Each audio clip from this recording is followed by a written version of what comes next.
Oke, bismillahirrahmanirrahim. Assalamualaikum warahmatullahi wabarakatuh. Pertama sekali, mari kita mengucapkan syukur kehadirat Tuhan Yang Maha Kuasa, Allah Subhanahu Wa Taala, yang telah memberikan rahmat dan karunia-Nya kepada kita untuk bertemu pada malam hari ini dalam keadaan sehat walafiat. Dan mudah-mudahan acara kita ini dapat berjalan dengan lancar dan mencapai harapan kita semua. Rupanya kesempatan perdana ini mudah-mudahan bermanfaat, dan acara kita pada kesempatan ini mungkin akan kita awali dulu dengan acara makan malam. Setelah itu nanti baru kita akan lanjutkan dengan diskusi dengan Bung Andi. Namun sebelumnya kita mohon kesediaan daripada Pak Acep Prasojo, Presiden Permai, untuk menyampaikan sambutan di hadapan kita semua. Waktu dan tempat kami persilakan. Assalamualaikum warahmatullahi wabarakatuh. Selamat malam dan salam sejahtera untuk kita semuanya. Bersyukur pada malam hari ini kita bertemu kembali dalam suasana yang luar biasa, dikunjungi tamu istimewa dari Indonesia. Jadi saya mendengar kabar dari Pak Efri bahwa Bli Andi ini di Brunei dalam rangka menghadiri atau ikut berpartisipasi dalam sebuah seminar tentang batas Laut Cina Selatan, ya. Baik, jadi cukup istimewa karena kita mempunyai sebuah grup yang mungkin Pak atau Bli Andi sudah tahu, yaitu Ocean Paradigm Study Group, dan di dalamnya salah satunya membahas tentang kalau kelautan juga tidak lepas dari masalah perbatasan dengan negara-negara lain, ya, tetangga-tetangga Indonesia. Perpanjang lebar, makan malam telah menanti, ya. Jadi saya serahkan kembali pewacara Pak Efri. Silakan Pak Efri. Assalamualaikum warahmatullahi wabarakatuh. Baiklah, terima kasih Pak Acep yang telah memberikan sambutan di hadapan kita. Kepada Pak Agus, kami mohon kesediaan untuk sebagai moderator, dan waktu dan tempat kami persilakan. Assalamualaikum warahmatullahi wabarakatuh, teman-teman sekalian. Terima kasih Pak Bli Andi atas kesediaannya untuk sharing dengan kita pada malam hari ini pada OPSG. Acara ini sebetulnya acara rutin tiap bulan kita punya diskusi, dan beberapa teman sudah berpresentasi di sini. Jadi ini acara diskusi biasa, agak informal begitu. Kita bisa tanya jawab. Malam ini kita juga, saya rasa begitu saja. Kalau ada yang tidak jelas, silahkan ditanyakan begitu, ya, supaya interaksinya tidak terputus gitu idenya. Saya nggak akan memperpanjang introduksi ini, dan mari kita dengarkan penjelasan dari Bli Andi, dan nanti saya harap boleh menerima pertanyaan atau interupsi di tengah-tengah begitu, ya, karena baik, saya serahkan. Terima kasih Pak Agus atas perkenalannya. Saya kalau dikenalkan begitu seperti mendengar orang lain dikenalkan gitu. Matur nuwun sangat kalau orang Jawa bilang. Kami satu alma mater, saya dengan beliau. Adik kelas saya agak jauh sedikit. Beda 16 tahun lah kira-kira, ya, Mas Agus, ya. Saya aslinya dari Bali, Bapak Ibu sekalian. Sekolah di Jogja tahun 96. Kemudian lulusnya, tidak usah saya sebutkan tahunnya, nanti ketahuan lama. Sempat kerja di swasta, tapi akhirnya memutuskan untuk kembali ke kampus gitu. Karena tadi saya cerita dengan Mas Amsah itu, saya tidak kuat dengan kerasnya Jakarta gitu. Jadi saya pernah kerja di Astra juga. Tadi saya mikir gini, Pak Agus, apa perlu ya saya presentasi? Karena tadi beliau rupanya sudah paham sekali, lebih paham dari saya jangan-jangan. Tapi saya akan berbagi apa yang saya pahami, dan mudah-mudahan nanti, ya, tentang batas maritim, teman-teman sekalian. Saya tadi kenalan dengan beberapa orang, ini profesional semua, ya. Artinya ada yang sangat bagus pekerjaannya, dan saya salut gitu dengan teman-teman semua. Saya akan mulai dengan satu cerita, mungkin teman-teman pernah mendengar, ini Selat Malaka. Di Selat Malaka ini, pada suatu hari gitu, ya, kita punya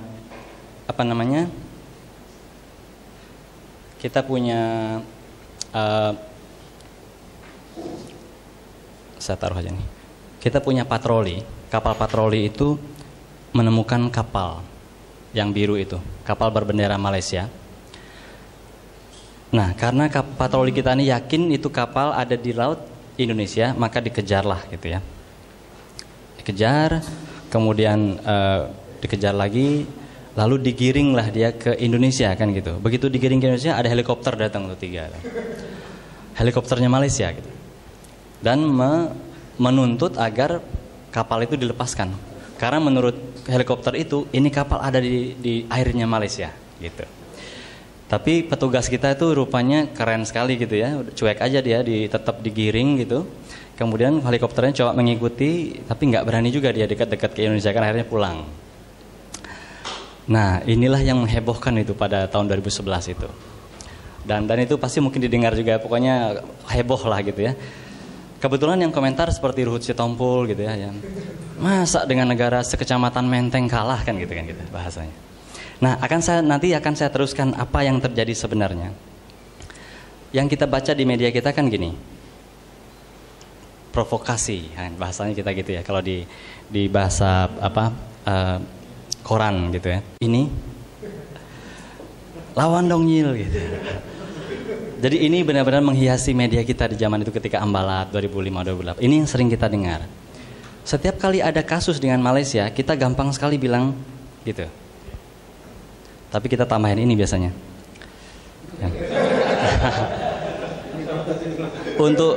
Untuk yang ini saya setuju. Tapi kita jadi bias ya, jadi nggak paham bahwa ancaman sebenarnya itu dari sini datangnya nggak. Jadi kita lupa ancaman sebenarnya itu bukan dari Malaysia, tapi dari, maaf itu joke, tapi maksud saya kesalahan kita memahami isu itu kadang-kadang bikin kita berkomentar atau merespon secara kurang proporsional. Nah, itu kira-kira nanti yang saya bicarakan. Isi presentasi saya mungkin begini, bagaimana sih menentukan batas. Tadi Pak Agus sudah menyampaikan banyak sekali, nanti saya akan tambahkan saja. Bagaimana negara itu harus berbagi laut. Dan insiden-insiden tadi akan saya jelaskan bagaimana kira-kira kita harus mengatasinya gitu. Ngomong-ngomong, saya adik kelasnya Mas Samsah ini dulu ngospek nggak dulu Mas? Takut juga saya kan.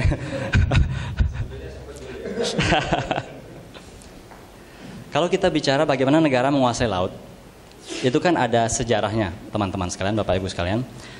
Yang pertama tentu saja kan gereja yang punya kekuatan. Apa-apa kan diatur gereja zaman dulu. Jadi kalau sudah Paus mengatakan garis di sini, kanan buat kamu, kiri buat kamu, selesai.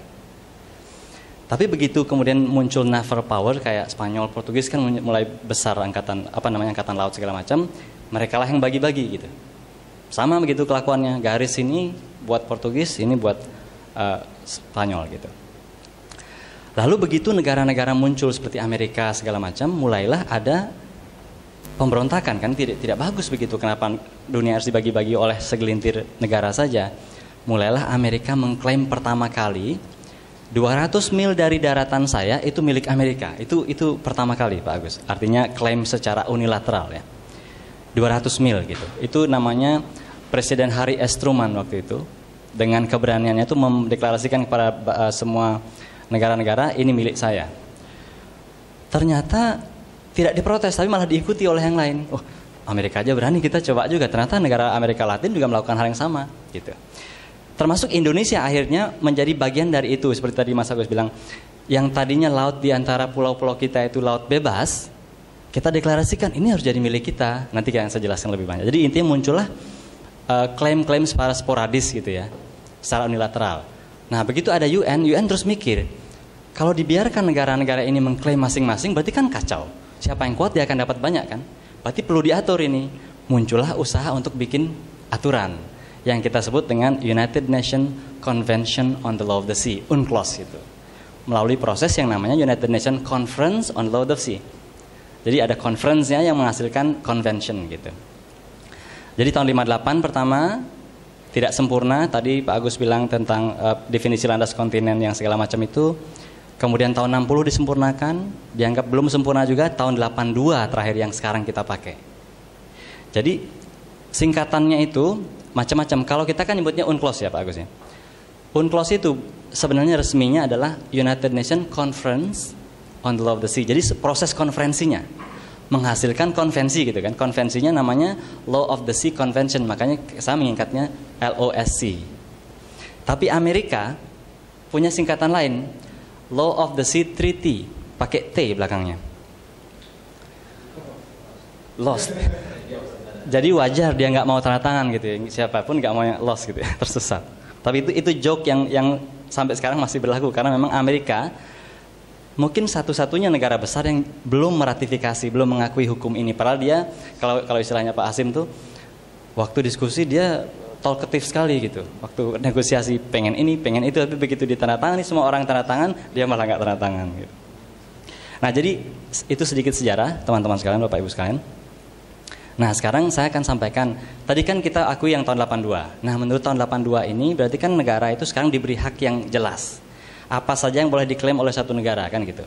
Nah ini adalah profil, kalau Pak Agus ini yang model-model begini sudah lewat lah gitu artinya. Profil itu laut. Nah di situ ada namanya baseline. Baseline itu air ketika surut. Air laut ketika surut itu bertemu dengan daratan, itu di sana dia mulainya nanti. Kalau ada air di dalamnya disebut dengan perairan pedalaman, misalnya di teluk gitu. Ya. Di luar itu laut teritorial 12 mil, mungkin masih ingat ya kita di SMP SMA. Di luar itu namanya zona tambahan. Lalu ada namanya ZEE. Nah, kalau dilihat dari animasinya ini, kalau ZEE itu mencakup airnya dan dasar lautnya. Lalu setelah itu ada landas kontinen yang mencakup dasar laut saja. Di luar itu namanya laut bebas dan kawasan, kira-kira begitu ya. Jadi akan saya singkatkan. Satu negara itu boleh mengklaim laut yang cukup luas, sampai 200 lebih, 350 bahkan bisa lebih mil laut. Jadi bisa bayangkan bisa luas sekali lautnya dibandingkan daratannya gitu ya, kalau memang memungkinkan. Dan perlu diingat juga kalau saya lihat misalnya laut teritorial, kalau kita bicara 12 mil, itu yang kita kuasai bukan lautnya saja, tapi udaranya juga. Makanya kemudian pesawat asing itu tidak boleh lewat di situ tanpa izin kita gitu. Jadi daratan plus 12 mil itu namanya kedaulatan penuh. Di luar itu namanya hak berdaulat. Jadi bahasa hukumnya memang agak beda. Makanya kalau kita bilang misalnya kapal lewat di laut kita, tapi di luar 12 mil, itu tidak boleh kita bilang mengancam kedaulatan gitu. Itu kalau kita ngomong kedaulatan itu sampai 12 saja. Di luar itu namanya hak berdaulat. Apa bedanya? Kalau kedaulatan penuh berarti kita full, hukum kita berlaku. Kalau di luar itu kita hanya berhak mengelola saja. Jadi seperti mengebor minyaknya atau mancing ikannya gitu. Tapi itu bukan wilayah kita. Orang boleh masuk ke situ.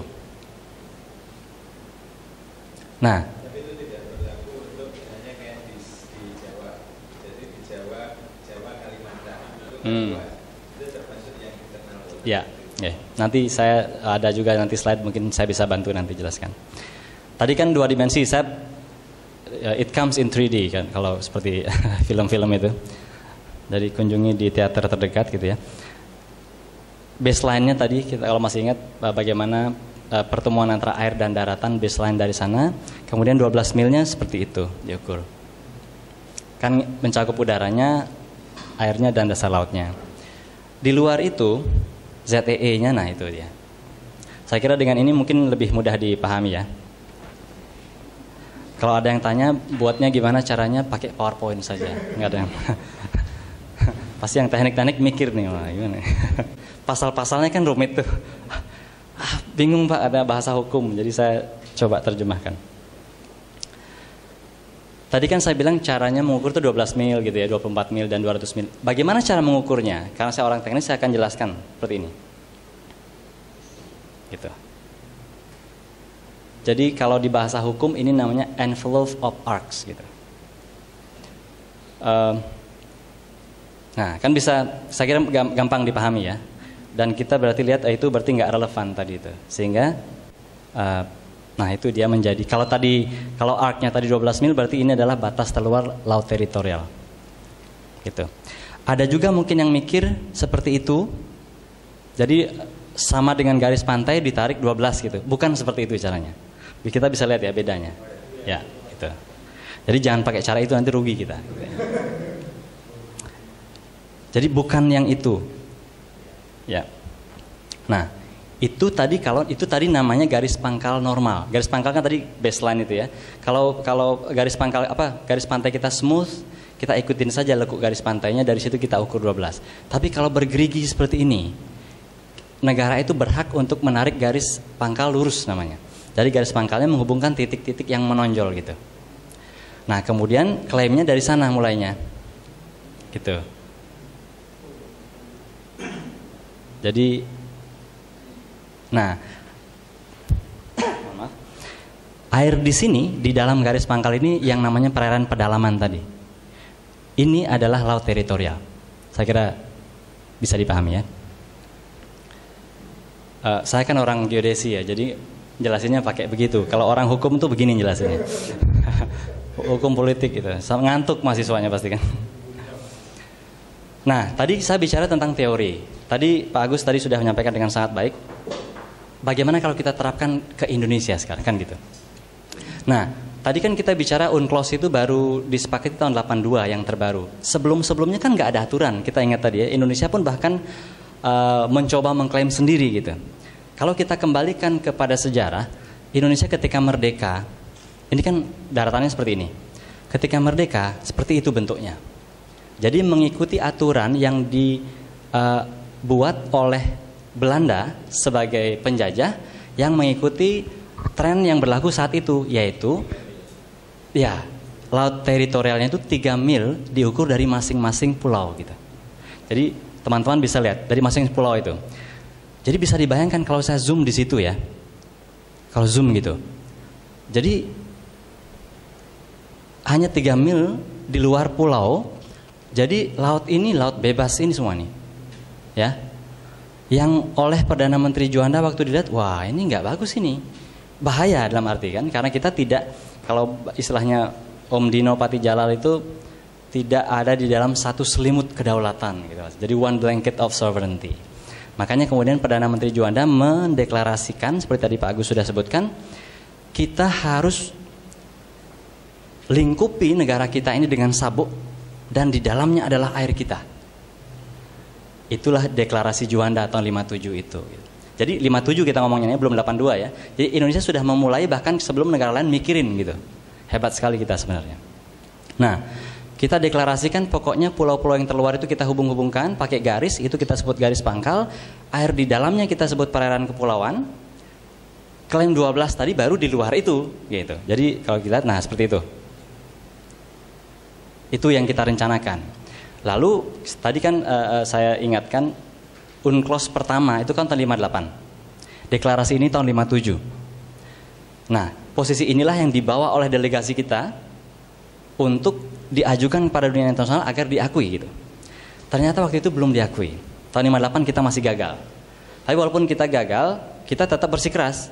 Di dalam negeri kita atur sendiri dengan peraturan Undang-Undang nomor 4 tahun 60 itu. Jadi walaupun dunia lain tidak mengakui, kita tetap bersikeras. Kita bikin aturan, pokoknya kita lingkupi negara kita dengan sabuk itu segala macam ya.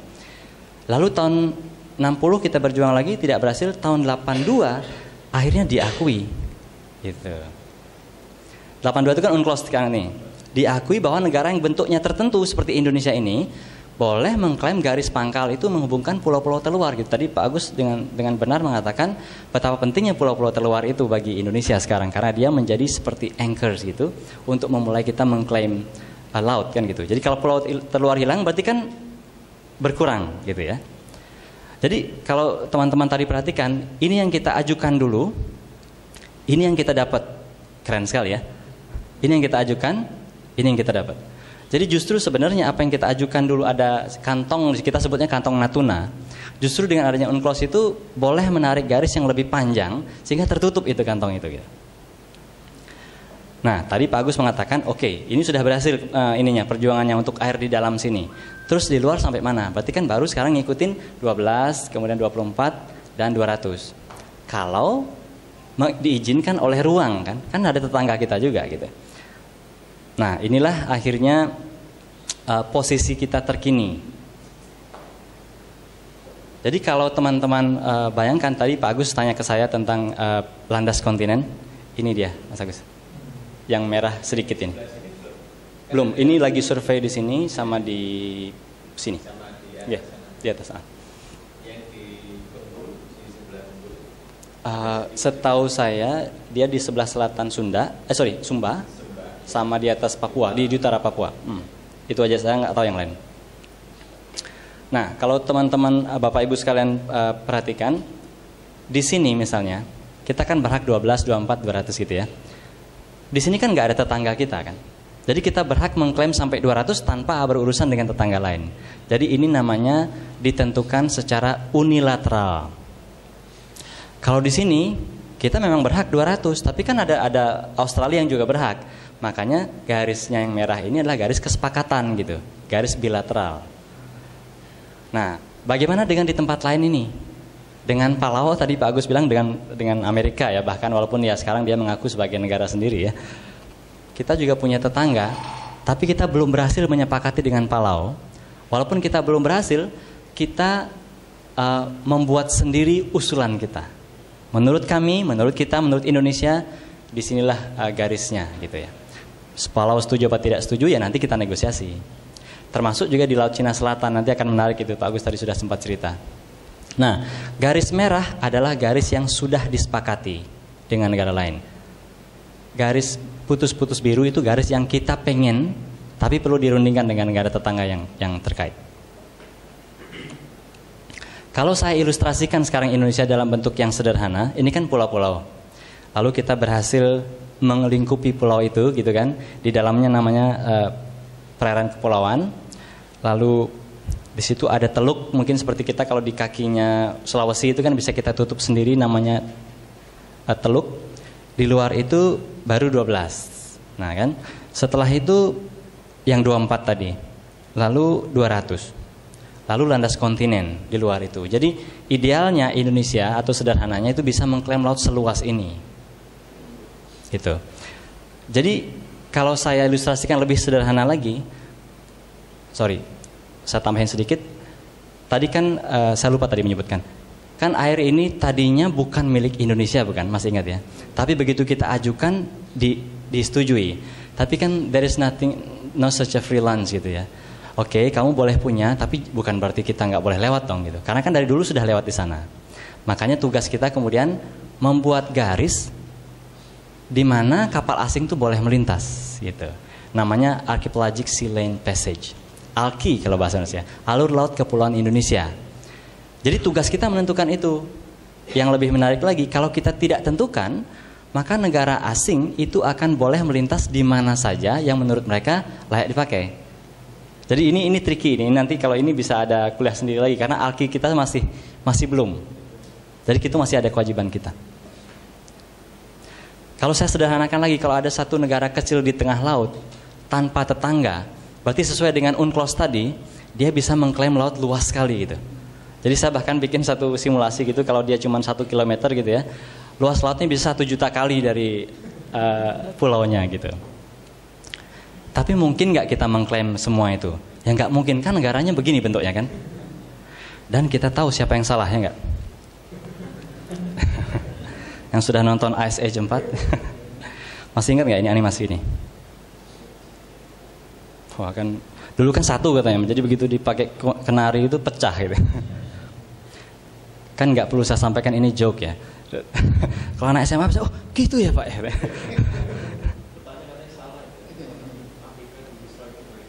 Oh ya, kalau soal peta kita bicara tentang proyeksi, itu agak ini sedikit.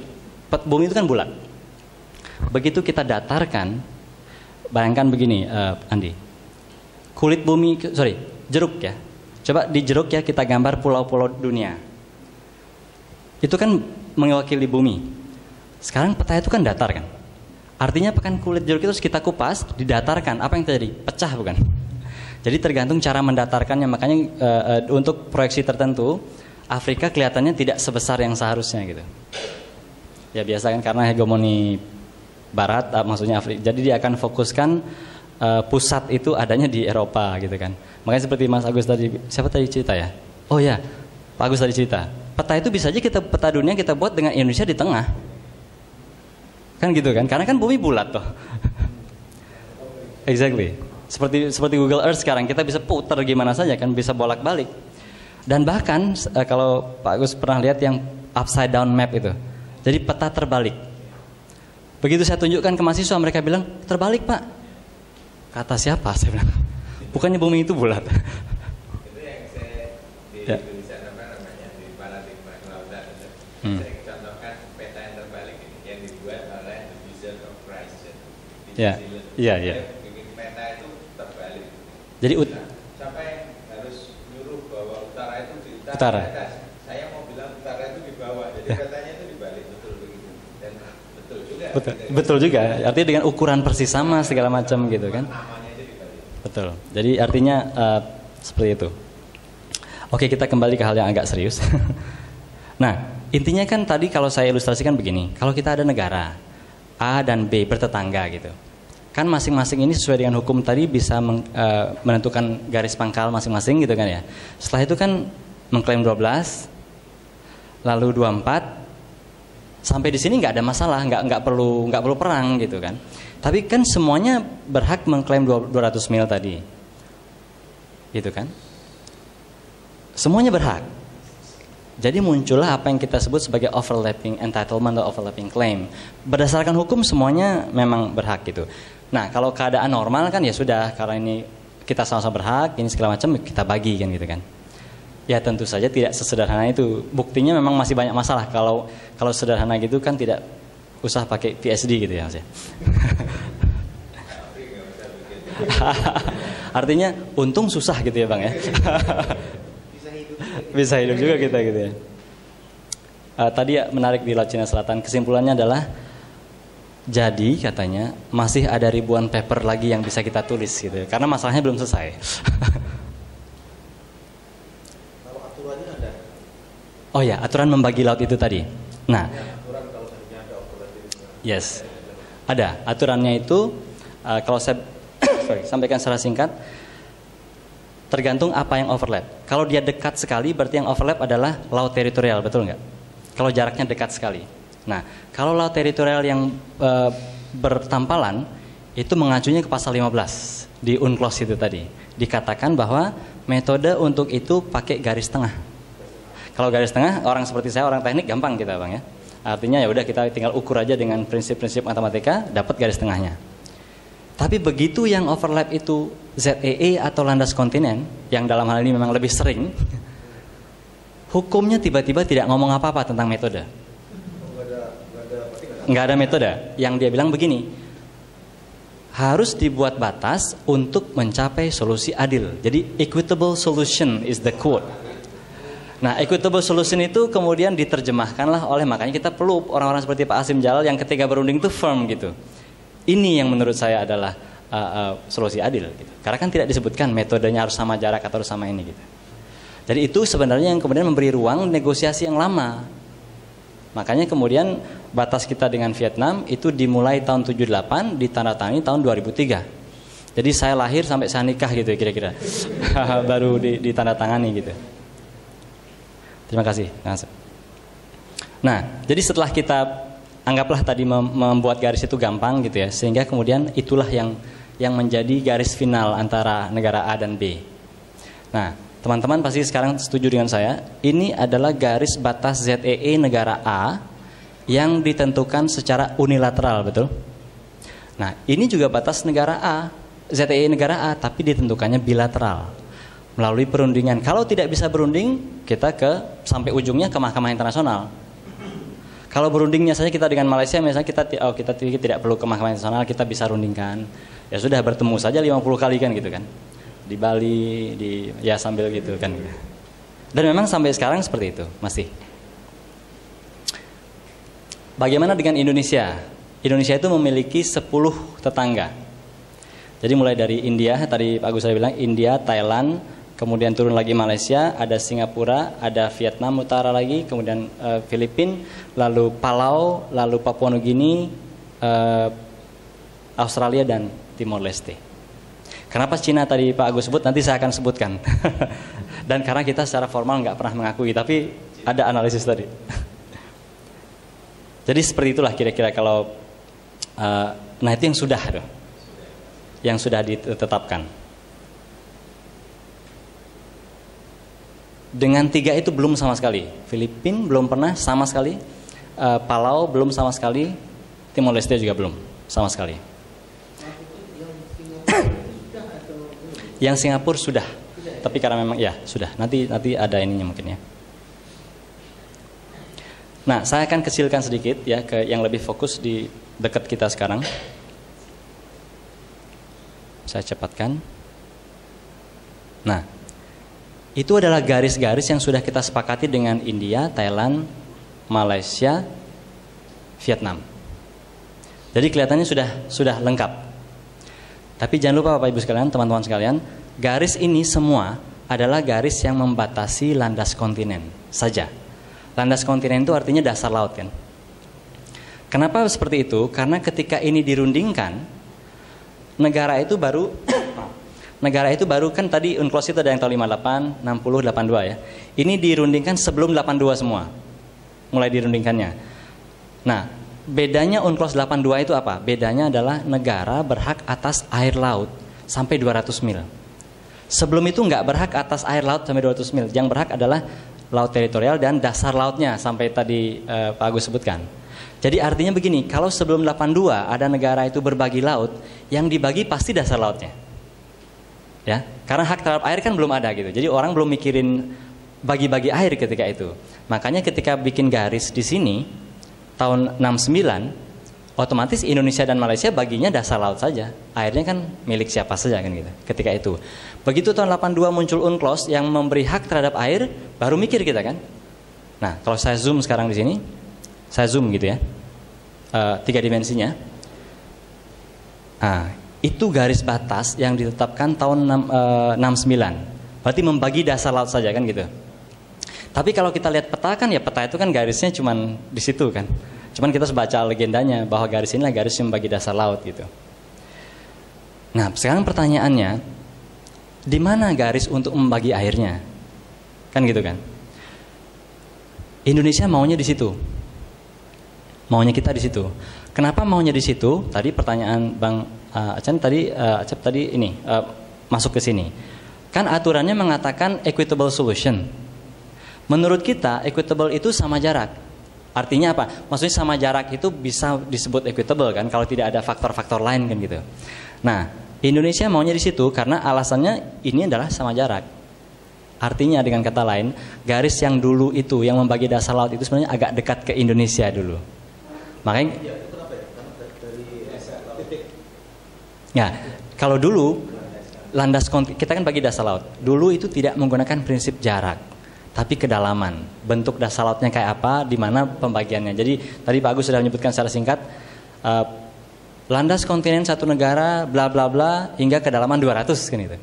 Artinya apa? Kalau landai sampai jauh dia bisa.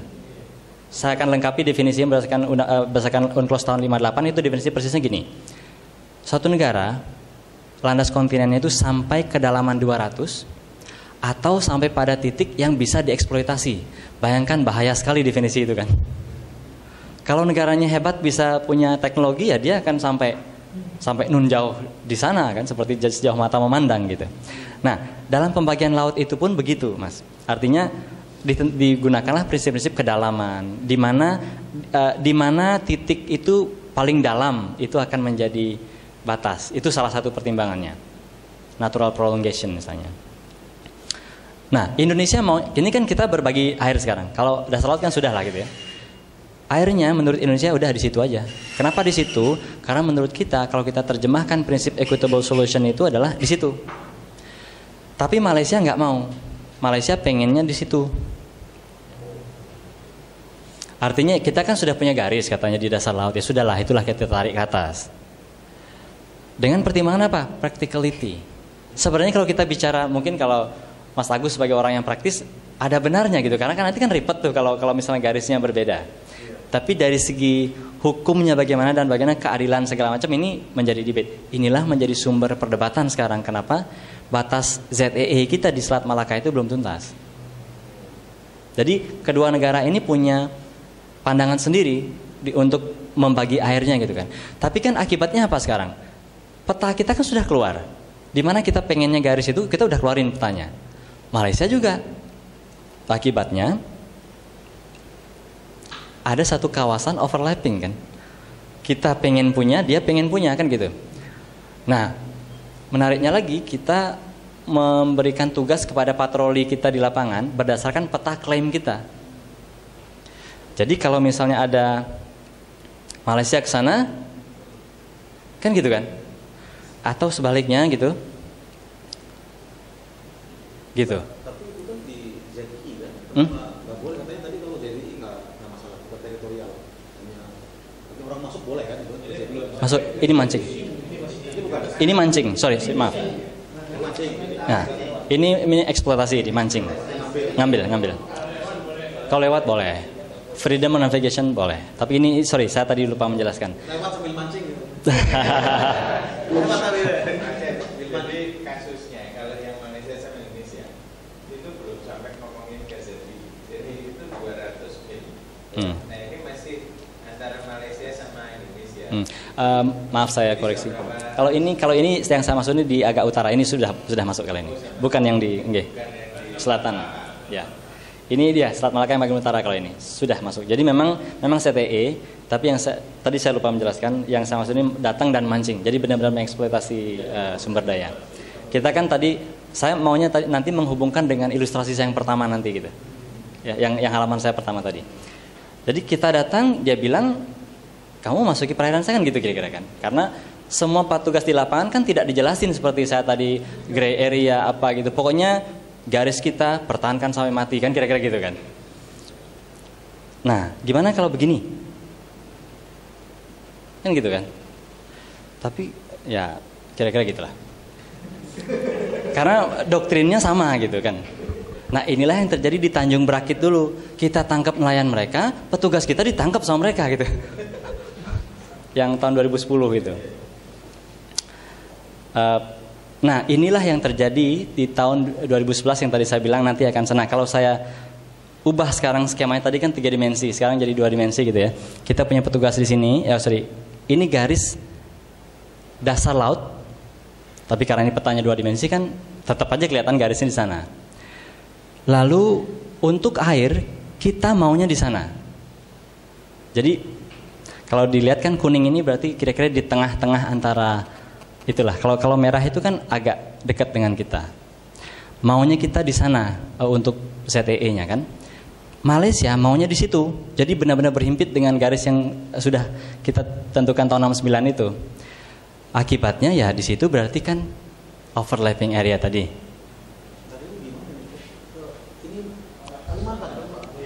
Maaf, ini Selat Malaka. Ini peninsula KL di sini, ini Sumatera. Maaf, ini ada. Ya, sorry, ini saya kebiasaan orang geodesi, jadi saya lupa menjelaskan. Kalau elektro atau sipil atau apa agak beda.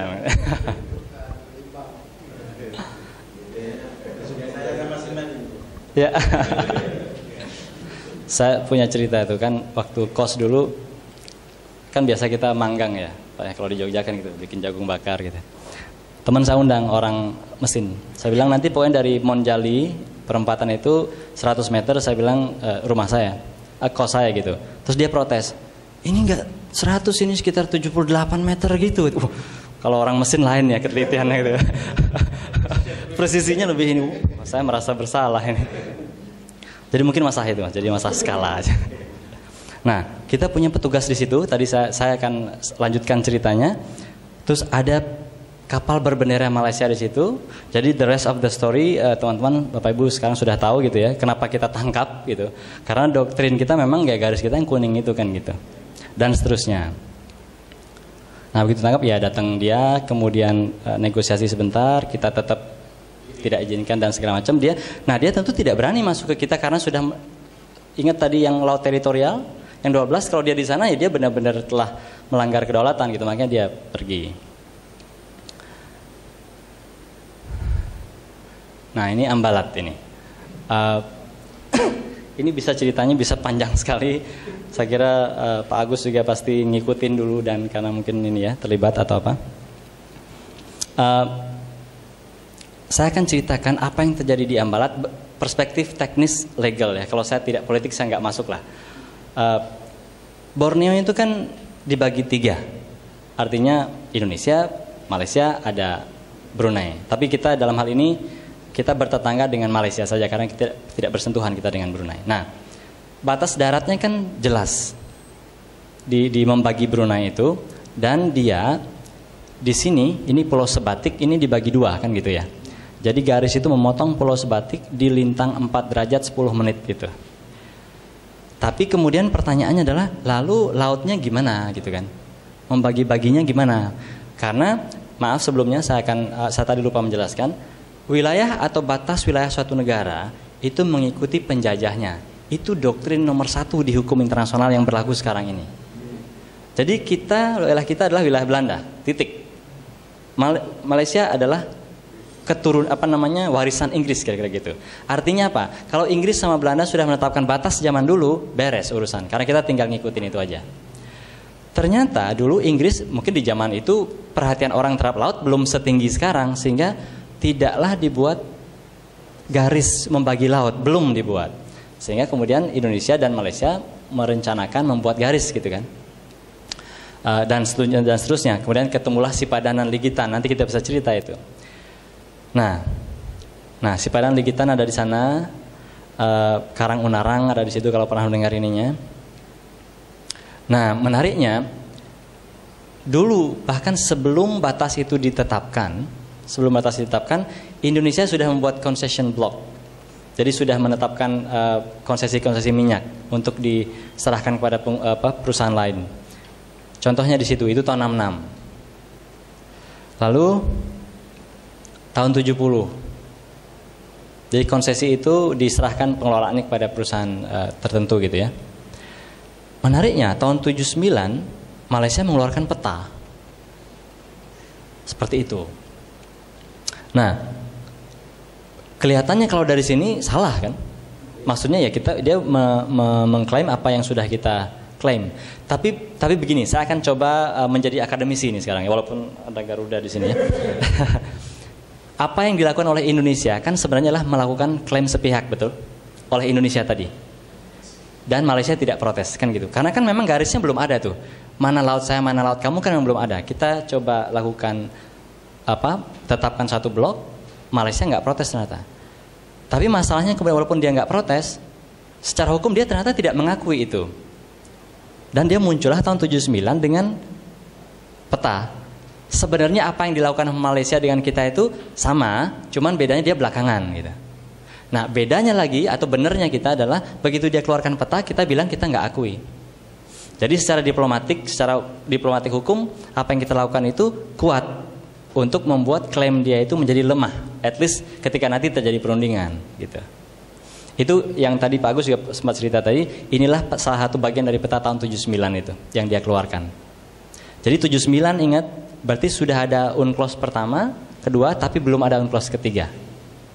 Jadi itu dasar dia untuk menetapkan wilayah darat dan lautnya, bahkan sampai sekarang. Ya, artinya sebenarnya sih juga tidak begitu jelas apa dasarnya, karena ini kan peta 2 dimensi saja yang dia, gitu. Tapi yang jelas memang landas kontinen saja. Ini tidak berlaku untuk air, karena waktu 79 kan belum ada hak terhadap air tadi, ZTI tadi. Kita protes. Jadi kita tetap lakukan memberikan konsesi kepada perusahaan lain gitu ya. Tapi menariknya, walaupun kita protes garis biru ini, kita menetapkan satu konsesi tahun 98 tuh ngikut gitu. Saya nggak tahu kenapa itu terjadi. Nah, jadi seakan-akan kita istilahnya kalau dalam TOEFL itu what does Indonesia imply kan gitu ya. Jadi seakan-akan kita mengakui garis itu kan gitu, walaupun secara hukum tidak ini. Nah, untunglah munculnya istilah ambalat itu pertama kali tahun 99 itu. Kita membuat blok baru namanya ambalat yang kita konsesikan kepada Eni kalau nggak salah, yang perusahaan Italia ya. Itali. Sama Shell. Oke. Lalu tahun 2004 Artinya kita sudah benar-benar mengabaikan petanya Malaysia, betul ya, dari sini. Menariknya Malaysia tidak pernah protes tentang konsesi kita itu. Tapi tiba-tiba tahun 2005 jeder. Apa yang diklaimnya tahun 79 itu dikonsesikan semua, dikasih ke Shell Petronas ya. Shell. Kira-kira gitu. Sorry kalau masalah akurasi ruang ini mungkin ada sedikit yang ini, tapi intinya itu mengikuti ininya dia. Jadi kita kan seperti ya kita kebakaran jenggot tentu saja. Artinya apa yang sudah kita konsesikan, dia konsesikan kepada perusahaan lain. Mirip sekali tadi dengan cerita Pak Agus tentang Brunei ya. Nah itulah tahun 2005 kalau masih ingat, kalau kita waktu itu kan mau pakai bambu runcing tuh ya maksudnya. Mau perang itu. Jadi sebenarnya kalau dilihat dari ini, yang namanya pertampalan itu kan itu aja, betul nggak? Dan yang namanya ambalat adalah yang tadi ada kata ambalatnya kan ada 2 blok tadi itu, blok ambalat dan East Ambalat. Jadi kalau kita sempitkan lagi, ya hanya ini yang namanya ambalat, betul kan? Tapi kalau kita baca di koran, satu lagi ambalat itu adalah dasar laut. Berarti kita ngomong landas kontinen, betul? Jadi makanya ini ada lelucon jadinya Pak Agus. Kalau orang mau membela bangsa dan katanya mau pergi ke ambalat, itu pasti mati katanya. Di bawah laut soalnya kan dasar laut. Satu itu kan dasar laut, bukan perairannya gitu. Kita nggak bicara perairan kalau kita ngomong ambalat gitu kan. Kecuali pakai ya nyelam gitu. Nah, itu hak berdaulat. Jadi bukan kedaulatan. Kita nggak bicara kedaulatan kalau di ambalat gitu misalnya kan. Kalau kita konsisten tadi dengan ini ya, istilah hukum internasional. Tapi kalau di koran ya disapu bersih, semuanya kedaulatan gitu kan.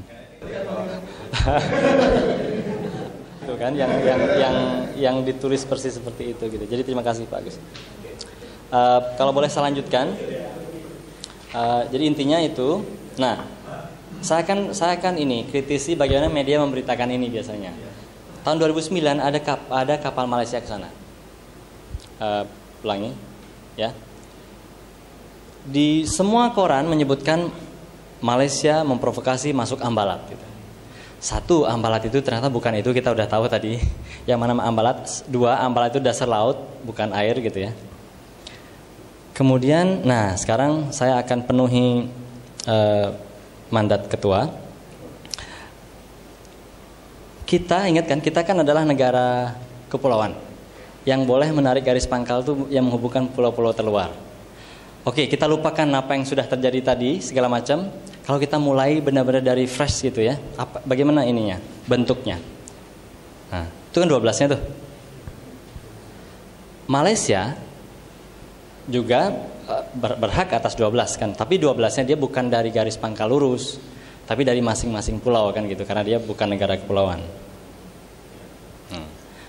Menariknya ini, kalau mungkin teman-teman pernah dengar dari pernyataan politisi atau apapun, Malaysia karena bukan negara kepulauan dia tidak berhak lebih dari 12. Pernah nggak dengar begitu? Itu salah. Jadi yang benar adalah, kan ingat tadi ya, semua negara berhak 12 dan seterusnya. Yang bedanya adalah ngukurnya dari mana, itu bedanya. Kalau kita dari garis pangkal lurus, dia dari garis pangkal normal namanya, dari masing-masing pulau gitu. Nah, itu 12 kan? Berarti kan overlappingnya di situ.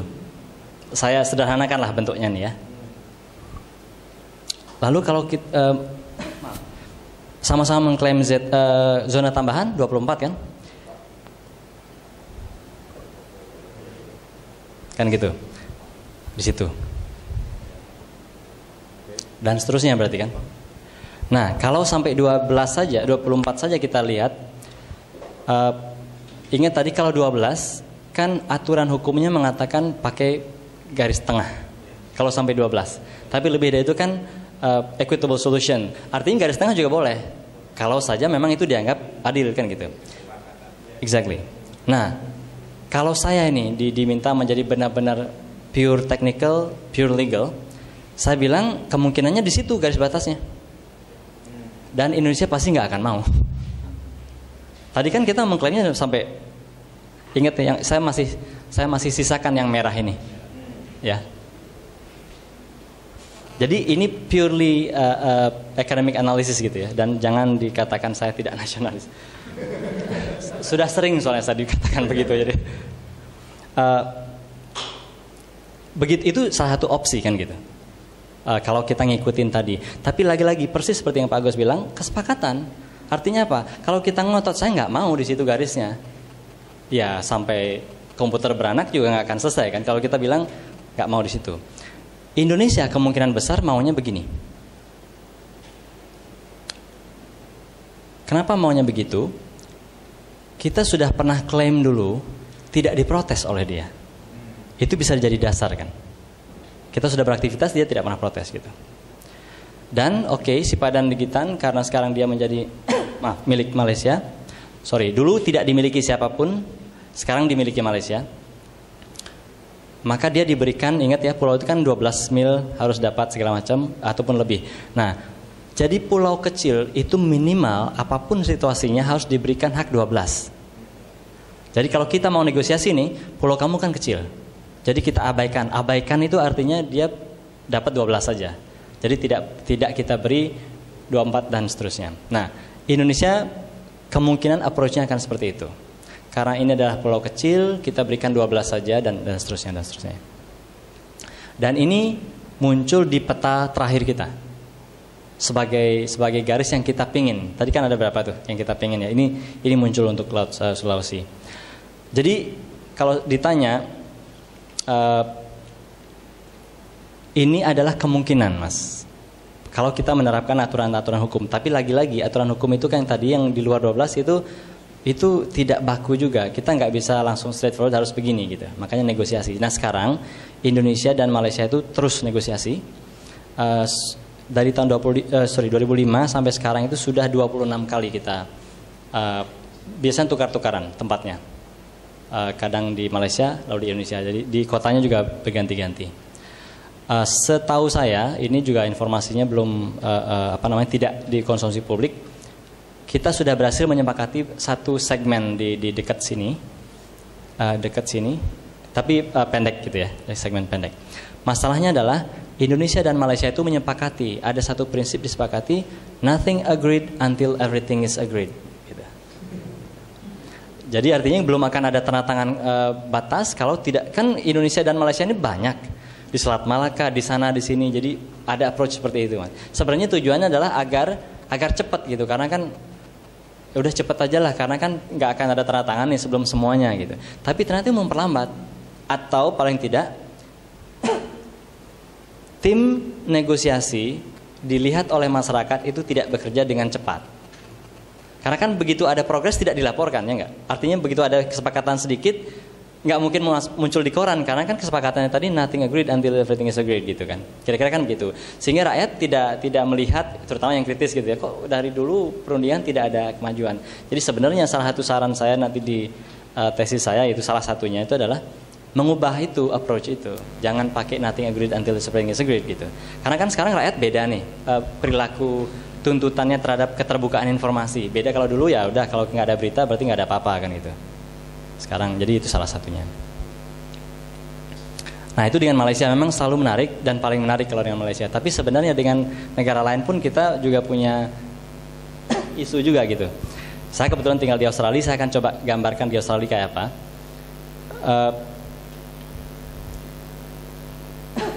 Dulu kan begini situasinya. Pulau Timor ini kan memang Portugis dan Belanda ketika dulu menjajah itu. Dan kita ingat tadi bahwa wilayah suatu negara kan mengikuti penjajahnya kan. Sehingga menarik sekali ini. Dulu Portugis, konon kabarnya kalau kita baca sejarah, itu mendarat pertama kali di sini. Oikusi namanya. Begitu dicek-cek itu ternyata tidak bagus untuk perdagangan segala macam, pindahlah dia ke sini, Dili. Tapi karena dia sudah pernah di sana, berarti kan dia yang punya. Begitu Belanda datang, dia tidak boleh menguasai itu. Gitu. Begitu sama-sama merdeka, ya sudah, yang bekasnya Belanda berarti kan yang kuning ini. Makanya muncullah satu daerah di situ yang milik Portugis gitu. Jadi enclave kita sebutnya. Ini menarik sekali. Kalau dulu, oke, sekarang kalau kita nanti kita akan lanjutkan bagaimana itu nanti bergabung atau apa ya. Sebelum adanya Indonesia dan segala macam, ini nelayan kita itu sudah sering sekali datang ke sana mancing gitu. Pulau apa itu? Ya, Bugis atau apa itu Timor Rote ya juga. Itu 1600 1700. Ini ada debate sebenarnya. Ada yang mengatakan 1700-an, ada yang 1600-an. Tapi intinya dulu sekali gitu. Nah, tadi kan kita ingat kalau dianggap itu merupakan satu tindakan negara bangsa, berarti Indonesia punya tuh. Karena kan menjajah ke sana ya enggak? Bedanya waktu itu kan bukan negara bangsa itu datang, bukan nation state ya. Lalu tahun 1878 datang Inggris. Bedanya dengan nelayan kita, pakai bendera dia, dan ini atas nama Inggris. Makanya kemudian Christmas Island yang dekat, Pulau Pasir yang dekat sekali dengan Timor itu milik Australia gitu. Karena kan Australia adalah jajahan Inggris dulu kan gitu kan. Jadi artinya salahnya di mana? Berarti salahnya adalah ketika dunia itu mau menyepakati prinsip itu kan gitu kira-kira. Makanya negosiasi juga akhirnya sebenarnya waktu itu gitu. Tapi kalau sekarang ya sudah karena berlakunya begitu kita harus ngikut. Oke. Lalu kan sama-sama merdeka. Indonesia merdeka, Australia merdeka. Dibikinlah satu garis ini. Ada Indonesia, ada Australia di sini kan? Lalu dan di sini masih ada Portugis. Ingat ya, sebelum tahun berapa itu? 75, 76 ya. Artinya sebelum itu memang ada Portugis. Nah, ini disepakati tahun 70 71. Indonesia bilang ke Australia atau berdua bilang gini, oke, sekarang kita sudah sama-sama segala macam, mari kita bagi lautnya, kan gitu kan? Portugis juga diajak untuk bagi laut. Lalu Portugis bilang, sorry, saya belum bisa ngurusin yang begitu-begitu kira-kira gitu, karena masih ada urusan lain. Sehingga yang membagi laut itu hanya Indonesia dan Australia. Akibatnya apa? Karena si Portugis nggak mau ikut campur, maka terjadilah ini. Garisnya itu menjadi kita sebut kemudian Timor Gap. Jadi istilah Timor Gap sebenarnya adalah ketiadaan terputusnya garis karena Portugis memang belum mau ikut campur lah gitu. Jadi Timor Gap adalah istilah legal sebenarnya, istilah celah timur itu. Jadi celah timur banyak yang salah juga. Saya juga dulu ngertinya ada celah di bawah gitu ya. Jadi memang benar-benar adanya gap. Nah itu Timor-Traf kalau itu. Iya, yes. Nah, Coffin itu nanti akan muncul di sini. Jadi intinya kalau saja si Portugis itu mau dulu, berarti kan gampang dianggap satu pihak gitu ya garis. Ternyata dia nggak mau. Saya belum mau urusin itu. Jadi yang dianggaplah kemudian sudah begitulah aja kira-kira sampai nanti di satu titik di mana kemungkinan akan jadi urusannya si ini kan dan seterusnya. Jadi munculnya Timor Gap itu di situ. Lalu, nah sekarang kan yang di utara itu Indonesia, di sini Indonesia kan, ini Australia kan gitu. Nah kalau masih ingat tadi ini, kan pulau-pulau ini tadi sering dikunjungi oleh nelayan kita, sering dikunjungi, makanya kemudian karena secara kedaulatan itu milik Australia, tapi kamu sudah sering berkunjung ke sini, makanya ada namanya prosedur hak penangkapan ikan tradisional atau traditional fishing rights. Makanya boleh dibilang berbaik hatilah Australia ini kemudian memberikan satu kotak di sana dan di situ Indonesia boleh mancing. Ya. MOU box kalau kita bilang tahun 74 itu. Tapi ini kan menarik MOU box ini kan sebenarnya kalau bilang bahasa kasarnya ini kebaikannya Australia gitu ya untuk masih memberikan kesempatan karena memang nenek moyangnya sudah kesana dari dulu gitu kan. Tapi kan intinya kalau memang mereka bilang jangan atau stop atau hentikan, ya itu sebenarnya hak dia penuh gitu. Artinya negosiasi lah gitu ya. Itu kan terjadi di tahun-tahun akhir karena misalnya secara lingkungan dianggap aktivitas nelayan Indonesia itu mengancam, maka dia bilang dihentikan dulu segala macam. Tapi itu kan rame kemudian dianggap kemudian tidak membela nelayan kecil dan seterusnya gitu ya. Nah, ingat tahun 76 ya. Kita menyebutnya integrasi ya. Tapi kalau akademisi luar itu nyebutnya penjajahan gitu. Aneksasi kan gitu. Saya kebetulan tesis saya kan tentang ini, batas maritim. Jadi saya berdebat dengan supervisor saya itu khusus membahas satu istilah itu. Saya bilang integrasi, dia bingung apa ini maksudnya integrasi. Karena dia taunya dari kecil tuh aneksasi kan. Tapi saya kan nasionalis gitu. Saya bingung lama berdebat, akhirnya saya ngotot, dia ngalah. Oke gini aja, kamu tulis integrasi tapi pakai footnote. Jadi saya tulis integrasi di body text, lalu di footnote saya bilang however gitu. The international community would recognize this as annexation. Ya udahlah, kata happy dia.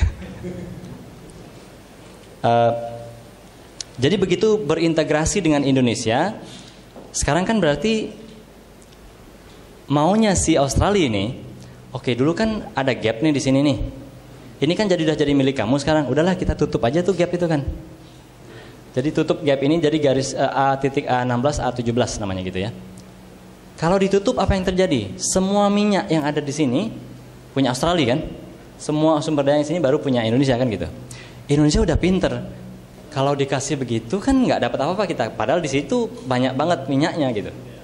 Akhirnya tidaklah dibuat garis Pak Agus. Nah nanti kita akan lihat, instead of creating lines, mereka membuat ruang-ruang kawasan dikelola bersama. Ini yang coffin ini, nggak tahu lah kenapa bentuknya jadi peti mati gini ya. Jadi ada A, B, C gitu. Ini untuk Indonesia, ini Australia, ini dikelola bersama. Pembagiannya menarik, 90%, 10%. Tahulah kira-kira siapa yang dapat 10% ya. Pak Agus belum ada sih waktu itu, jadi tahun 89 ini kejadiannya. Itu disepakati oleh Indonesia, karena kepentingan Indonesia adalah Australia mengakui bahwa Timor adalah bagian dari Indonesia.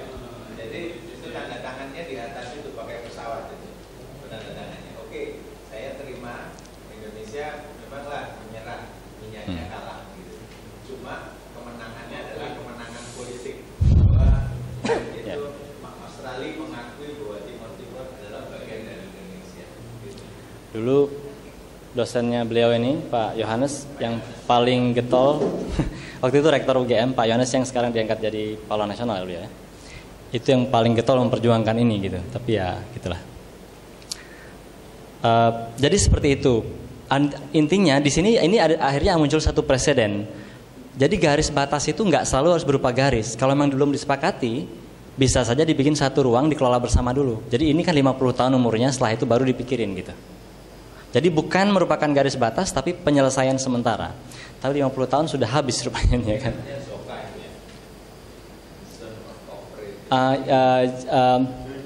JPDA itu nanti lain lagi, itu antara nanti dengan sini. Kalau itu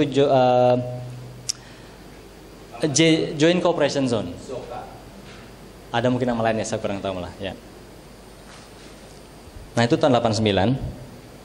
Nah tadi kan kalau kita bicara garis batas ini kan tahun 70-an tadi. Kalau kita kembalikan ke sejarah UNCLOS tadi, kan tahun 82 muncullah UNCLOS terbaru kan, yang memberikan hak air sekarang kepada masing-masing negara kan. Dulu garis ini semuanya mikirin dasar laut. Sekarang begitu muncul UNCLOS, baru mikirin membagi laut. Ini pertama kali terjadi. Kemudian ketika harus membagi air laut, di situ garisnya. Jadi tidak ngikutin garis dasar laut tadi. Jadi ini sebenarnya dijadikan patokan oleh Indonesia bernegosiasi dengan Malaysia sekarang gitu. Udahlah nggak usah mikir, kita udah pernah lakukan itu gitu. Bahwa garis membagi air itu beda dengan garis yang membagi dasar laut gitu. Tapi akibatnya apa? Di kawasan itu berarti kan dasar lautnya jadi milik Australia, airnya milik Indonesia. Wah ini seru sekali nih ininya gitu. Nah, menarik lagi, saya ulangi, itu sudah selesai tahun 97, tapi 99 kan terjadi lagi nih. Merdeka dia kan. Jadi sebenarnya kembali kepada dulu gitu. Begitu dia merdeka ya sudah, Timor bilang, saya nggak akuin ini semua. Ini kan antara Indonesia dengan Australia dulu. Jadi dihilangkanlah itu perjanjian itu, which is wajar kan gitu. Ya sudah, Indonesia sekarang nggak, kalau orang Jawa bilang nggak cawe-cawe lah di daerah sana. Itu berarti urusannya si Timor Leste dengan Australia kan gitu kan, di sini. Jadi di sini ini menjadi urusannya Timor Leste dengan Australia. Nah, karena Australia lagi-lagi seperti Pak Agus bilang tadi, dulu dia mendukung Indonesia untuk mengintegrasikan. Ketika dia merdeka juga dia mendukung juga, gitu, mendukung si Timor Leste untuk ya gitulah ya, orang politik tidak pernah. Ya. Jadi ketika ketahuan bahwa lokasi minyaknya itu mendekati kepentingan itu, gitu kan. Ya lebih enak deal dengan Timor yang merdeka daripada dengan Jakarta. Ya. Jadi dengan ya. Baginya tadi, kalau dia baginya 10-90 tadi itu, Ya. bahwa kalau di daerah Indonesia itu nanti Indonesia yang dapat, daerah tengah-tengahnya dibagi 50-50 bahwa Australia banyak, Indonesia sedikit. Tapi ternyata kalau misalnya deal dengan sana, dengan Timur, itu bisa lebih dapat ya. Lebih dapat lebih banyak. Jadi dulu saya ketemu dengan Ramos Horta tahun 2004. Dia kan persis seperti yang Pak Agus bilang tadi, strateginya si Australia ini kalau deal dengan negara lemah seperti Timor Leste bisa diapa-apain lah gitu kan, bisa dipelekoto kalau orang Jawa bilang. Tapi tahun 2004, 2002 itu kan dunia berubah kan. Dunia berubah. Ramos Horta sudah dapat Peace Nobel Prize segala macam. Jadi waktu dia datang ke Sydney, lawyer seluruh Australia itu kumpul di Sydney mendukung dia. Jadi ngeri juga perintah Australia. Akhirnya tadinya kan maunya persis seperti yang Pak Agus bilang tadi, maunya itu ya sudah karena sekarang deal dengan negara kecil, garis saja di sini kan gitu. Sehingga semua ini milik Australia. Tapi ternyata Ramos Horta waktu itu kan Menteri Luar Negerinya dia ini sekali, kenceng suaranya dan didukung oleh yang lain. Akhirnya tetap tidak bisa ini bikin daerah yang sama persis seperti yang dulu di Blok A itu. Namanya Joint Petroleum Development Area gitu, resminya namanya. Dan karena tuntutan dunia internasional sangat kuat, Timor Leste boleh dikatakan menang. Dia dapat 90%-nya. Artinya kan itu karena memang benar-benar tekanan dunia internasional itu hebat sekali gitu. Tapi menariknya nama lapangan minyaknya itu nama kita, Banyu Udan. Oh iya. Banyu Udan, terus elang apa lagi ya benar-benar. Bukan bahasa Australia, bukan bahasa Timor, tapi bahasa Indonesia. Jawa malah. Karena itu mesti sejarahnya itu dulu ditemukan oleh Pertamina. Iya, betul. Sampai sekarang memang ada ya, Banyu Udan, terus apa lagi ya? Ada elang apa gitu ya. Nama-nama Indonesia. Jadi memang sangat menarik. Makanya saya visualisasikan seperti ini, seperti kita belajar sejarah dari tahun 70-an tadi sampai ini gitu ya. Akhirnya kembali seperti yang sudah pernah ada gitu, walaupun sekarang dengan pemain yang berbeda gitu. Nah, tugas Indonesia dengan Timor Leste sekarang kan di sini. Membagi antara Laut Indonesia di sini dengan Timor Leste. Jadi ini yang belum kita sepakati, ini juga belum. Jadi tugas Indonesia dengan Timor Leste itu. Makanya yang tadi saya bilang belum ada kesepakatan. Nah, menariknya kalau kita tadi kan di kawasan ini itu kan Indonesia punya airnya dan dasar lautnya punya Australia kan. Kalau kita sampaikan 3 dimensinya kan gini kira-kira. Tahun 70 kan tentukan batas gitu ya. Tahun 97 batasnya di situ, artinya beda garisnya. Artinya apa? Ada satu ruang di sana. Nah, kan gitu kan? Jadi di situ ikannya punya Indonesia jelas lah, minyaknya punyanya Australia kan gitu. Jadi kalau saya sampaikan ini biasanya gini, cara saya menyampaikan, ikannya itu paspornya Indonesia gitu. Minyaknya jelas, tapi yang banyak orang tidak paham adalah ini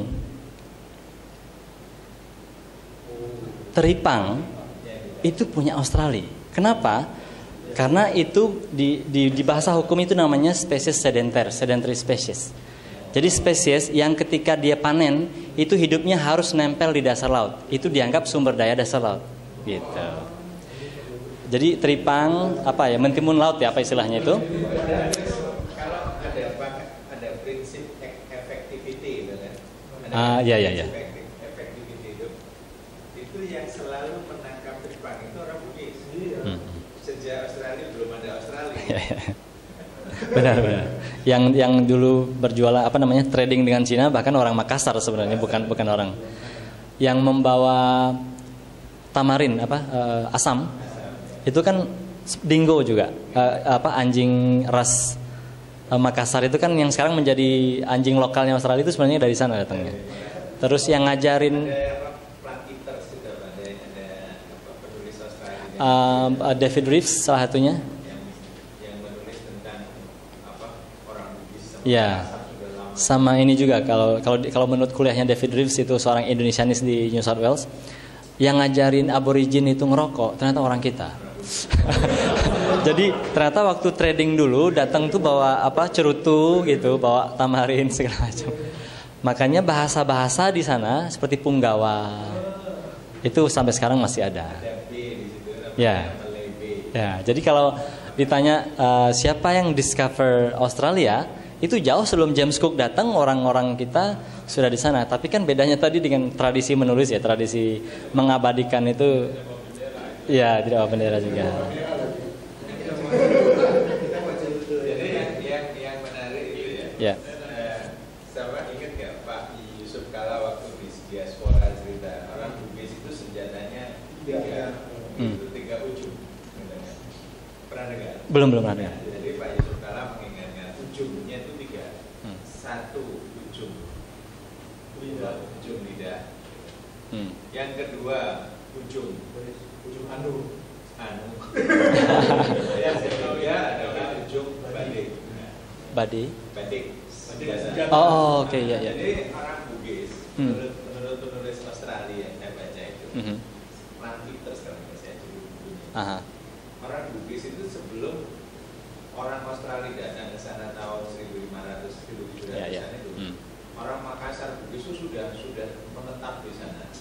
Itu dengan cara itu tadi, dengan kawin sama orang-orang aborigin. Oh, berarti pakai ujung yang kedua itu ya? Yang kedua tadi. Jadi sama orang aborigin itu sudah banyak itu gennya pernah ditulis sama orang aborigin. Gitu. Jadi kalau bedanya orang Bugis sama orang Barat ketika masuk Australia. Orang Barat itu waktu mau Australia itu menembaki orang aborigin. Kalau orang Bugis sebelum ada itu ya berarti menembak dengan lain gitu. Sehingga sebetulnya aborigin sekarang itu sudah turunan ada Makassar yang ya, terima kasih Pak. Nah, jadi saya kira gitu ya. Kalau dilihat dari segi laut,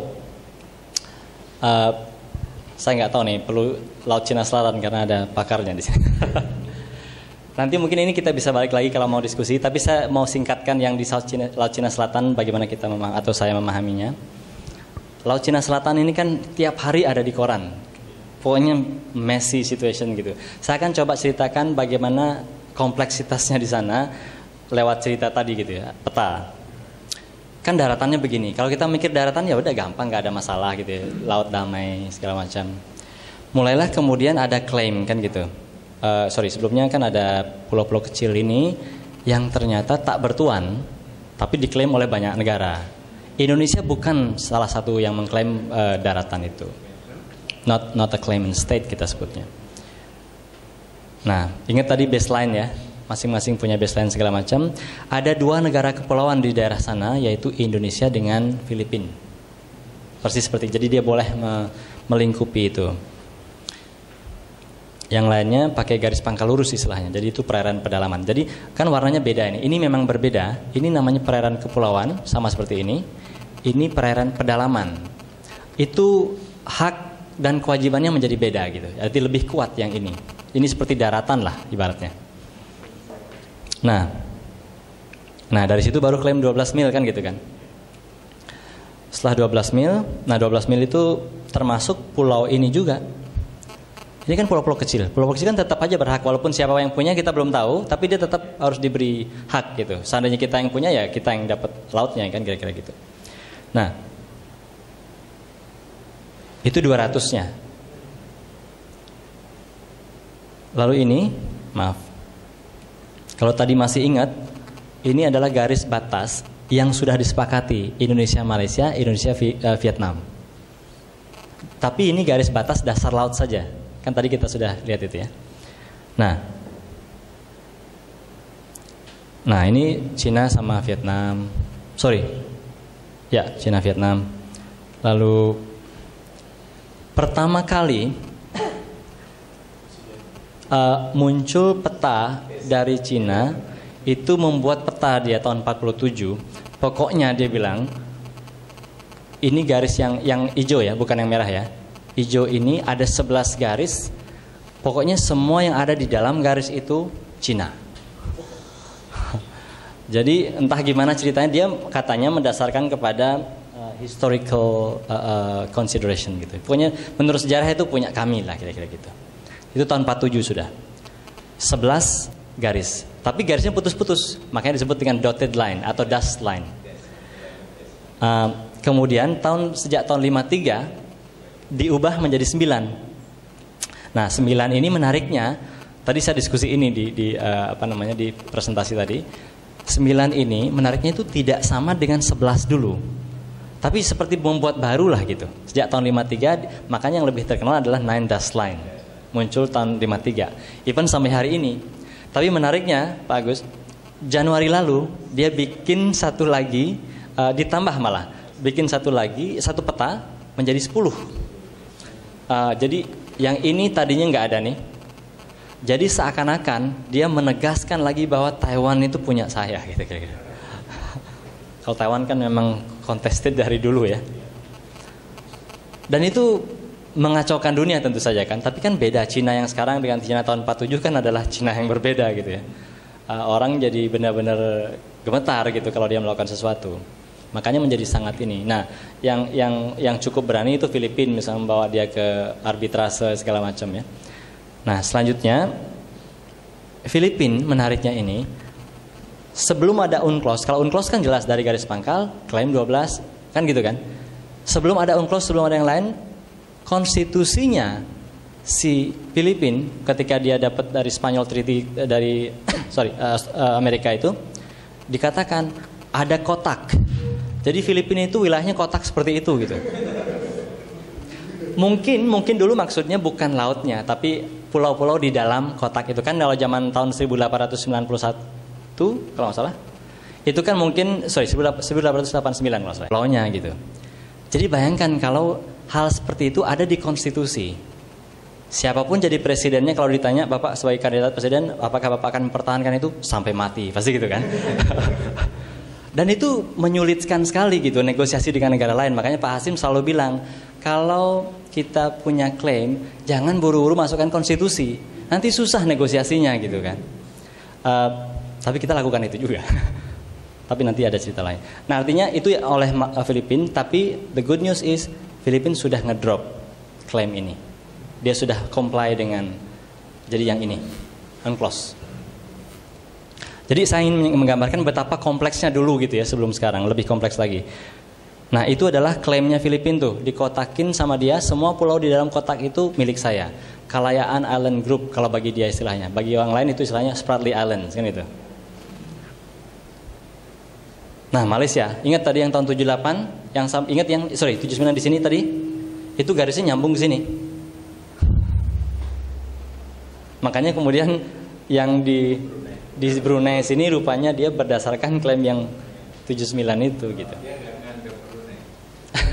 Oh, enggak ada. Brunei itu cuma dianggap sampai sini aja. Betul. Nah, ini yang kecil. Yes. Sehingga Malaysia itu ini semua punya Malaysia. Lalu Brunei karena memang dia juga independen segala macam. Jadi inilah klaimnya Brunei. Jadi sebenarnya kalau Brunei itu cukup santun lah gitu ya. Jadi kalau memang dia punya koridor segini, ini 12-an di sini, ya udah diukur 200 kemana kan gitu kan, seperti. Lalu tadi Pak Agus banyak menjelaskan kepada saya apa maknanya. Ternyata di sini ada proses politik yang luar biasa gitu ya. Walaupun itu seakan-akan kerjasama antara Brunei dan Malaysia. Kemudian, nah menariknya ini dari kita sekarang. Ini kan saya ingatkan lagi, ini kan batas dasar laut ya. Menurut Indonesia batas airnya tuh di situ. Jadi kita memang selalu punya kebiasaan menarik. Kita nggak mau garis batas air itu sama dengan garis batas dasar laut. Karena bagi kita nggak adil gitu ya. Jadi itu tidak equitable solution. Jadi bisa dibayangkan nanti negosiasi pasti akan lebih rumit ini.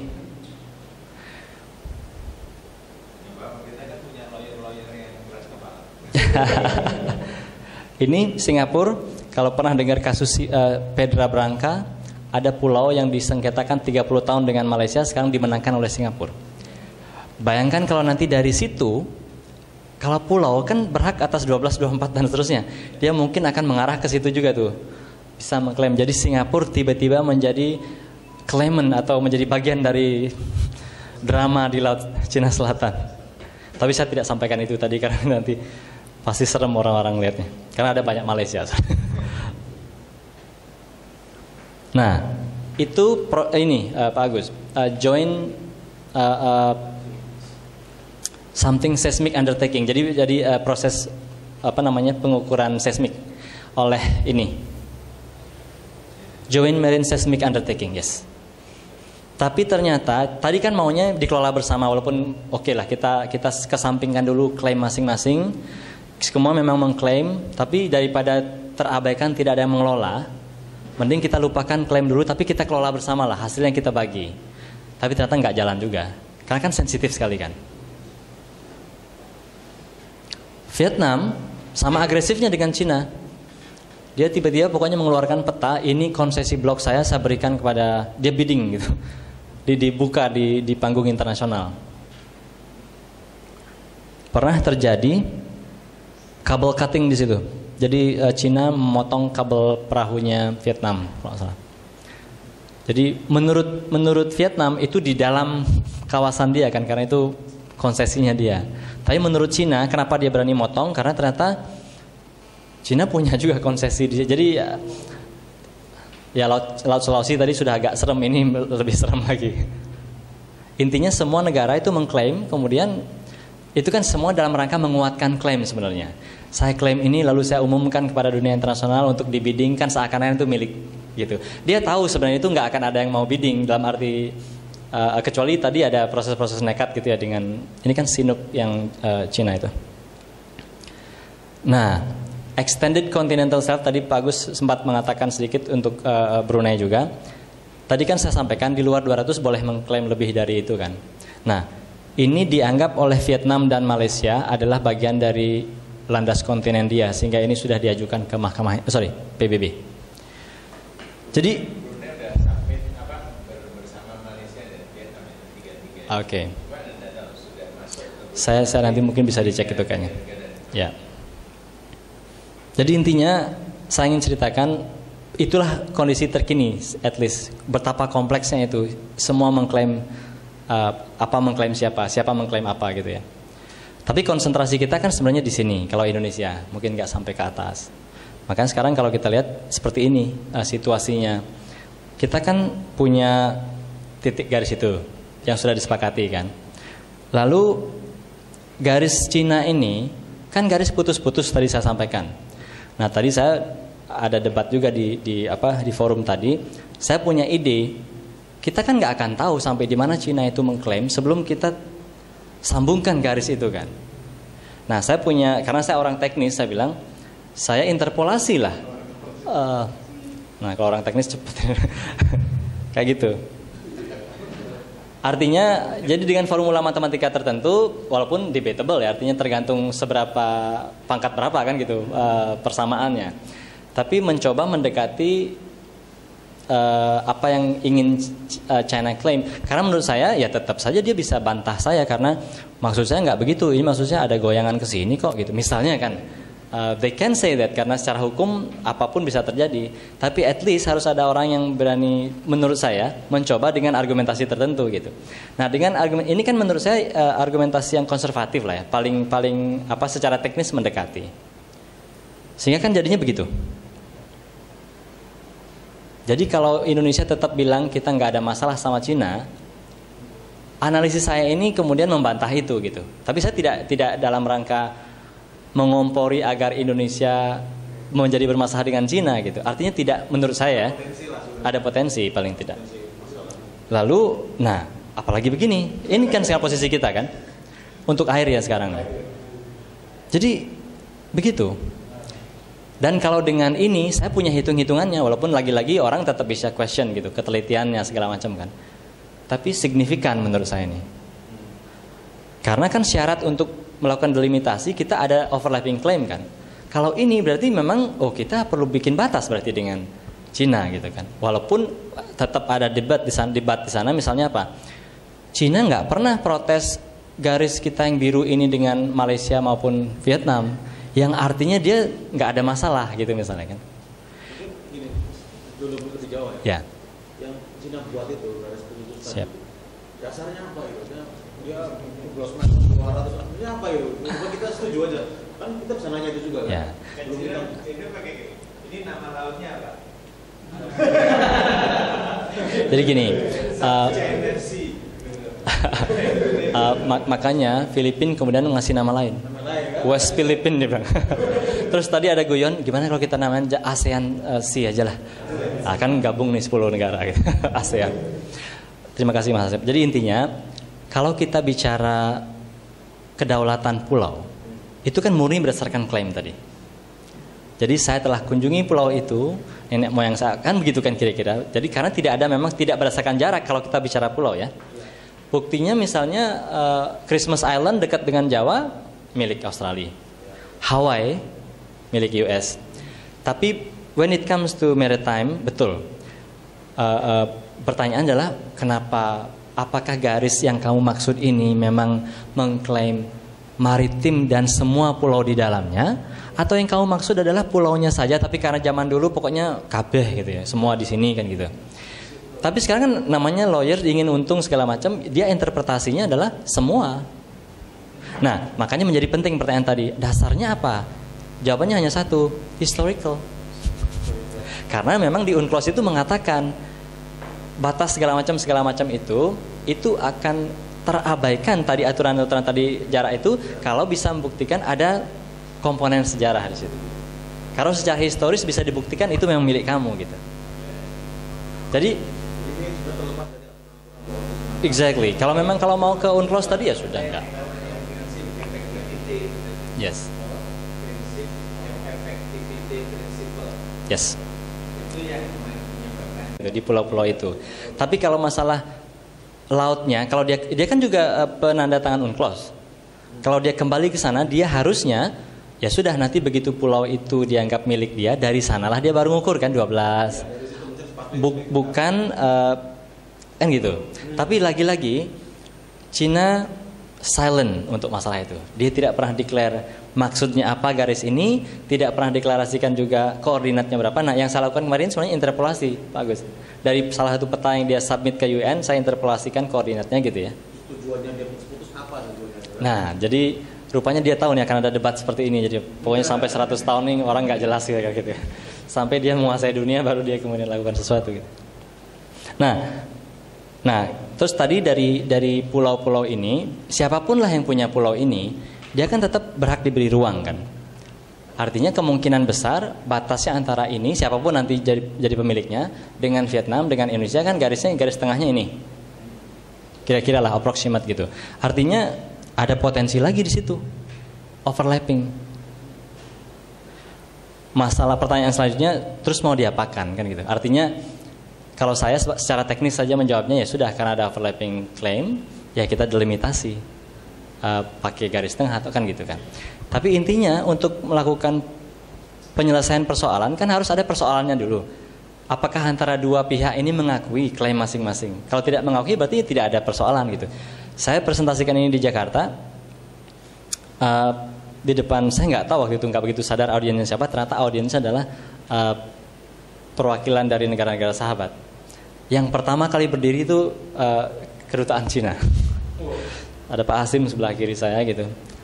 Tapi kan kalau diplomat santun ya bicaranya. Tapi saya kedar juga gitu kan. Terus saya bilang Pak Hasim mungkin bisa menjawab.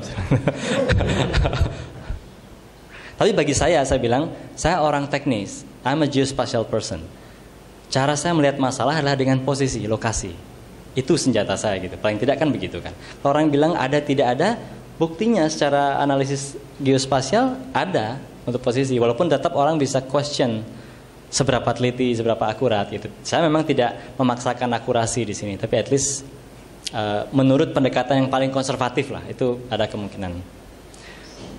Jadi demikian Bapak Ibu sekalian, terima kasih sekali ini sudah rela mendengarkan dan sudah malam, dan saya terima kasih sekali Pak Agus dan Bapak Ibu senior saya juga di sini banyak sekali, dan bagi saya ini kesempatan luar biasa dan saya merasa sangat diberi penghargaan gitu. Terima kasih Pak Agus. Terima kasih Pak Andi. Ini terus terang kita harus bangga sekali punya beliau ini. Ya. Jadi salah satu aset Indonesia karena pemahaman tentang UN LOC tadi itu, UNCLOS, dan juga hukum laut internasional itu di dunia ini tuh tidak banyak, sedikit, tidak banyak. Brunei tidak punya, gitu. Dan Indonesia pun cuma yang saya tahu selain Pak Hasyim Jalal lah beliau, gitu. Dan itu kalau misalnya kita bisa memakai itu, karena kita kasusnya banyak, kasusnya banyak, ya. Negara lain tidak, Brunei kasusnya sedikit, Indonesia kasusnya banyak, modelnya macam-macam. Yang tadi saya bilang, ada ahli geologi mengatakan bahwa Indonesia itu pusatnya dunia, gitu. Ya, saya ingat nggak kalau saya suka pasang peta kita Indonesia di tengah, begitu ya. Tapi itu secara geografis, ya. Tapi secara geologi, gitu kan, itu di bawah sana itu complicated sekali. Indonesia memang jadi unik sekali pertemuan antara beberapa lempeng. Nah, dari segi perbatasan pun, gitu, akibatnya ya, karena di bawah tadi rumit, gitu, maka bentuk pulau di atasnya juga jadi complicated, gitu kan, tidak mulus, gitu. Maka akibatnya perbatasannya juga akan menjadi rumit, gitu. Dan lagi-lagi alhamdulillah kita punya Pak Andi ini yang memfokuskan ke masalah ini, karena kita lihat daerah sini ya, dan masalahnya juga di timur itu ujung-ujungnya adalah UUD 45. Sebenarnya ujung-ujungnya adalah minyak, gitu. Seperti saya pernah cerita bahwa saya ngambil kuliah dulu di Stanford, itu nama kuliahnya itu Oil Technology and War, ya, Oil Technology and War, minyak, teknologi dan perang, gitu. Dan sekarang kalau misalnya dibilang masalah perbatasan ini, itu juga kenapa perbatasan di kawasan ini salah satu daerah yang paling rumit di dunia itu, ya, Lautan Cina Selatan. Karena apa? Minyaknya banyak. Jadi bukan cuma cari ikan, gitu. Sehingga orang itu rela, misalnya Malaysia itu, maaf ya, sampai nginjek Brunei itu mau, gitu, ya, Malaysia, karena masalah ini tadi, ya. Dan kita lihat potensi konfliknya itu besar sekali. Dan itulah juga kita sangat menghargai pribadi seperti Pak Hasyim Jalal. Pak Hasyim Jalal itu satu-satunya orang yang memulai pertama untuk membicarakan kawasan ini dengan damai. Jadi beliau menciptakan forum seperti ini. Kalau kita bikin OPSG, Pak Hasyim Jalal punya satu forum namanya apa? Informal Managing Potential Conflict. Ada nama istilahnya apa yang Cina Selatan itu? Informal discussion nama begitu ya. Workshop ya, workshop. South China Sea Workshop Managing Potential Conflict. Ya, itu dia semua melepas atribut negara. Pokoknya kita ngomong atas nama personal. Tapi mewakili terdiri dari orang-orang berbagai negara ini. Sehingga mereka bisa duduk tenang. Oh iya, memang konfliknya sekali. Ini tidak pernah dibicarakan, baru beliau, ya. Indonesia punya potensi konflik dengan Cina. Iya. Beliau kan juga diplomat ya. Jadi tidak ingin mencederai apa yang sudah disepakati tahun 95 dengan Cina. Beliau bilang begini, kita percaya apa yang Cina sampaikan kepada kita. Karena posisinya Cina nggak ada masalah. Iya. Jadi benar-benar sangat diplomatik. Iya. Jadi karena memang itu Cina pun juga tadi yang memang 11 dash line itu terkenal sekali. Kemudian 9 dash line. Itu diam-diam ada dia potensi konflik yang tidak dibicarakan. Belum ngomong sekarang. Nanti. Iya. Dan Pak Hasim Jalal itu pada waktu konflik ini itu diam-diam juga dipanggil datang ke Brunei untuk membicarakan itu. Ya. Baik, jadi sekali lagi kita apresiasi sekali bahwa kita punya pakar dan kita berkesempatan untuk mendengarkan diskusi dari beliau. Sekali lagi terima kasih, tepuk tangan untuk Pak Andi. Ya. Terima kasih. Assalamualaikum warahmatullahi wabarakatuh. Terima kasih Pak Agus yang telah memandu jalannya acara kita, dan tentunya kita ucapkan terima kasih ke Mas Andi yang telah berbagi begitu amazing ya, dan kita mendapatkan pencerahan yang luar biasa. Ya, mudah-mudahan tentunya kita masih ada kesempatan untuk berjumpa kembali dalam berbagi ilmu khususnya tentang kelautan ini. Ya, kita yakin dan percaya apa yang beliau sampaikan ini masih banyak tentunya yang dapat kita peroleh, cuman karena keterbatasan waktu, apalagi ya jam 11 ini memang harus kita akhiri. Maka sebagai ucapan terima kasih dan penghargaan yang setinggi-tingginya kepada Mas Andi, pada kesempatan ini OPSG akan menyerahkan piagam penghargaan untuk pembicara kita. Untuk itu kita mohon ke Pak Acep menyampaikan kepada pembicara. Kami persilakan mengambil tempat.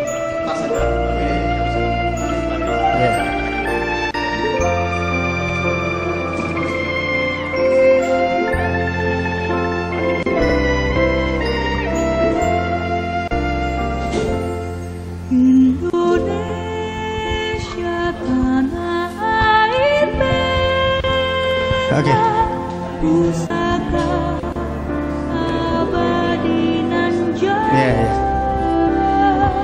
Oke, baik. Terima kasih, dan akhirnya mari kita tutup acara kita karena kita sudah diberikan apa-apa. Tapi juga kepada Pak Saiful yang telah meng-cover acara kita. Mudah-mudahan nanti kita juga boleh berbagi khususnya dengan teman-teman kita yang tidak datang. Baik, terima kasih. Kami ucapkan selamat datang. Ya, kepada Mas Sandi yang akan berangkat kembali ke Jakarta besok dan kemudian terus ke Australia ya. Mudah-mudahan sukses selalu dan berjaya, kata orang Brunei. Terima kasih, dan untuk terakhir kita nanti akan berfoto bersama sebagai kenang-kenangan. Demikian, banyak maaf. Wabillahi taufiq wal hidayah. Wassalamualaikum warahmatullahi wabarakatuh.